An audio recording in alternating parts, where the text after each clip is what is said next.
Hai il coraggio di camminare con me nel capitolo più oscuro della storia? Pensi che le peggiori morti siano arrivate dalla natura?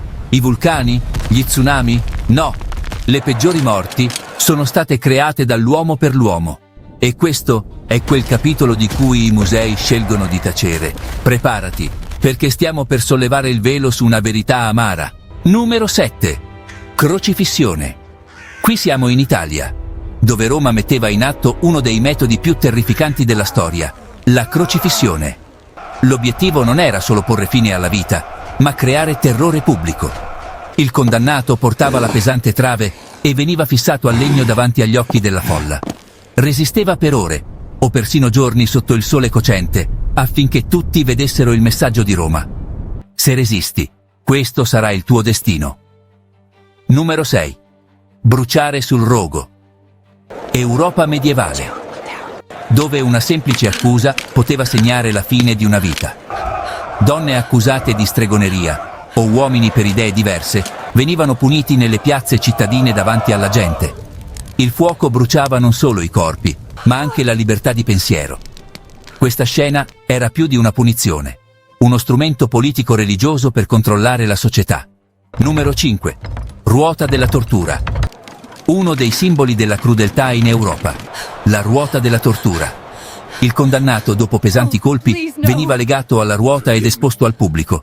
Poteva rimanere lì per ore, talvolta giorni, affinché tutti capissero che i sovrani, per mantenere il potere, non si fermavano davanti a nulla. Numero 4. Toro di bronzo. Antica Grecia, Sicilia. Uno strumento che all'esterno sembrava una magnifica statua, ma all'interno nascondeva l'inferno.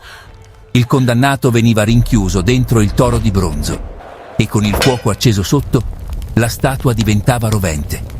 Le urla, passando attraverso i tubi posti nella bocca del toro, si trasformavano in muggiti. Un mix di spettacolo e paura. E la prima vittima fu proprio l'inventore di questa macchina. Ora che siete arrivati fin qui, per favore sostenetemi con un like, un commento e la iscrizione al canale. Numero 3. Morte con la sega Europa. Il condannato veniva appeso a testa in giù per restare cosciente più a lungo.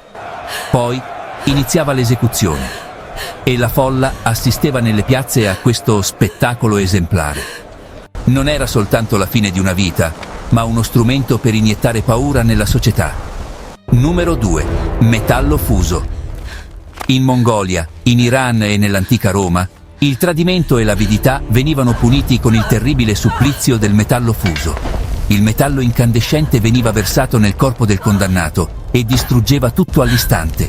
Il messaggio era chiaro: l'oro che hai nascosto sarà lui stesso a distruggerti.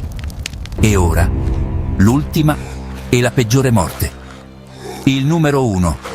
Qualcosa che fa rabbrividire anche solo a immaginarlo. Lo scafismo. Antico Iran. Il condannato veniva intrappolato tra due barche e il suo corpo ricoperto di latte e miele. Veniva lasciato nelle paludi affinché la natura facesse il suo corso. Gli insetti erodevano lentamente il corpo e il tormento durava giorni. Plutarco scrisse che un ribelle persiano sopravvisse 17 giorni in questa condanna. Queste non erano solo morti, erano specchi del lato più oscuro dell'uomo, dove la creatività, invece di costruire, veniva usata per distruggere. E la storia ci ha mostrato: la paura passa, ma l'orrore creato dall'uomo per l'uomo rimane per sempre nella memoria dell'umanità. Se vuoi scoprire altre verità oscure della storia, iscriviti al canale.